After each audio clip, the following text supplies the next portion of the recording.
Untuk membahas lebih jauh tentang dugaan alasan sebetulnya dan dampak perubahan format debat Capres-Cawapres yang ditetapkan oleh Komisi Pemilihan Umum Republik Indonesia, kita telah terhubung dengan Mas Adi Praetno, analis politik Universitas Islam Syarif Hidayatullah. Mas Adi, selamat siang. Debat ini akan berlangsung pada 12 Desember mendatang sampai 14 Februari atau dari pertengahan Desember hingga Februari. Nah, tapi yang cukup menarik atau yang membedakan tak ada debat khusus para calon wakil presiden seperti 2014 sama 2019. Nah, menurut Anda Mas Andi, apa alasannya terjadi perubahan format debat seperti ini oleh Komisi Pemilihan Umum?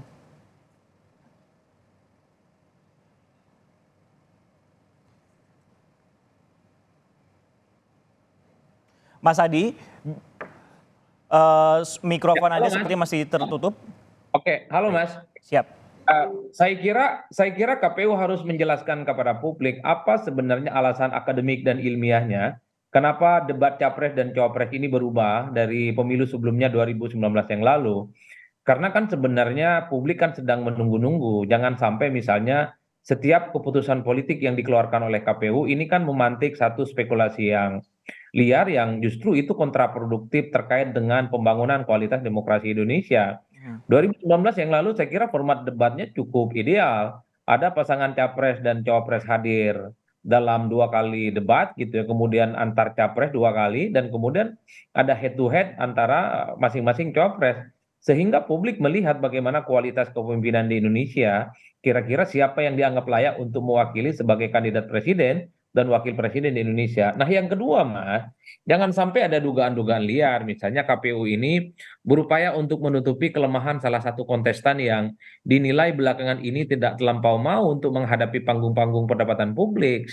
Ini tidak bagus sebenarnya, karena apapun judulnya, publik kan ingin tahu seberapa hebat soal visi misi, seberapa hebat kapasitas calon pemimpin di masa yang akan datang.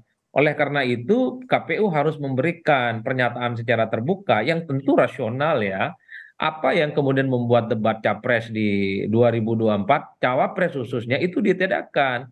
Karena kan publik tidak mau hanya membeli kucing dalam karung. Publik itu tidak mau bahwa capres dan cawapres yang bertanding itu tidak memiliki gagasan, tidak punya narasi-narasi besar, tidak punya diskursus-diskursus yang bisa dipertanggungjawabkan kepada publik.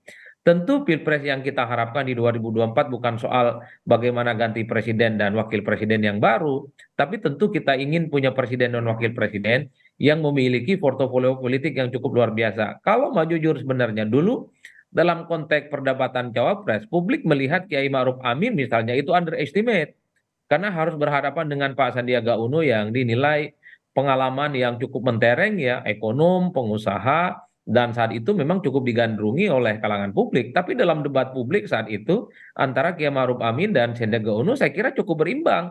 Jadi jangan sampai misalnya keputusan KPU ini hanya untuk menutupi kelemahan salah satu figur tertentu yang untuk penyampaian visi misi. Inilah yang saya kira memang KPU sedang dipertaruhkan betul kredibilitasnya terkait dengan penyelenggara pemilu 2024. Apalagi misalnya beberapa waktu yang lalu KPU ini kan selalu bicara bahwa debat kandidat capres itu tidak perlu bicara muluk-muluk, bicaralah yang realistis. Apa-apaan KPU ngurus soal apa yang harus diomongkan oleh masing-masing calon. Justru dalam debat kandidat itu bicara tentang narasi besar, bicara tentang visi misi, bicara tentang apa yang harus dilakukan oleh calon pemimpin di masa yang akan datang, Mas. Supaya rakyat itu tahu pemimpinnya siapa yang jago ngomong, siapa yang jago visi misinya, yang kemudian ini akan menjadi preferensi pilihan politik datang ke TPS dan memilih mereka.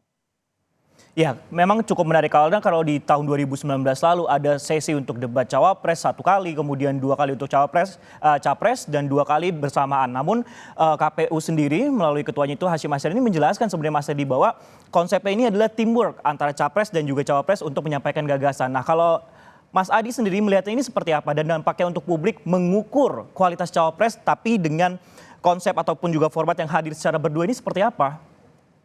Publik itu melihat cawapres selama ini hanya sebatas ban serap, hanya sebatas pelengkap penderita. Cawapres itu hanyalah ornamen-ornamen yang dinilai tidak terlampau penting dalam kontestasi pemilu, Mas. Oleh karena itu, ketika ada formulasi debat capres dan cawapres, perdebatan yang paling banyak ditunggu oleh publik adalah soal cawapres. Jangan sampai kesan bahwa cawapres itu hanya sebatas ban serap dan pelengkap penderita, itu faktual dan nyata adanya. Oleh karena itu, kalau bisa memang KPU harus mengubah keputusan politiknya, harus ada debat pada level cawapres sehingga cawapres yang tampil itu bukan hanya sebatas hore-hore, bukan hanya sebatas pelengkap penderita, tapi cawapres itu adalah mereka yang memiliki kapasitas, memiliki kompetensi, memiliki rekam jejak dan ide-ide besar. Bagaimana untuk membuat Indonesia 5 tahun ke depan itu menjadi Indonesia yang jauh lebih kuat dan jauh lebih hebat dari sebelum-sebelumnya. Kalau mau jujur sebenarnya, kalau kita mendengar pernyataan-pernyataan dari masing-masing tim sukses khususnya, baik tim sukses 1, 2, dan nomor 3, itu mereka menyatakan siap Mas untuk berdebat secara terbuka. Mau lengkap capres dan cawapresnya oke, mau tidak lengkap juga oke. Inilah yang saya kira KPU itu tidak bisa menangkap bagaimana aspirasi publik, tidak bisa menangkap bagaimana keinginan para capres yang nantinya siap bertanding. Oleh karena itu saya khawatir KPU ini mereduksi bagaimana pemilu 2024 itu ya hanya sebatas perdebatan formalitas, garing, nggak ada substansinya yang bisa disampaikan oleh kepala publik. Kalau soal kekompakan menyampaikan narasi dan ide-ide besar, ya saya kira kekompakan itu kan tidak harus saling bergantian, tidak harus misalnya tampil dalam satu forum, harus dites satu persatu, capresnya bicara apa, setelah itu kemudian cawapresnya bicara apa, lalu kemudian antar capres dan cawapres ini saling bertemu dalam satu forum itu kan luar biasa, Mas.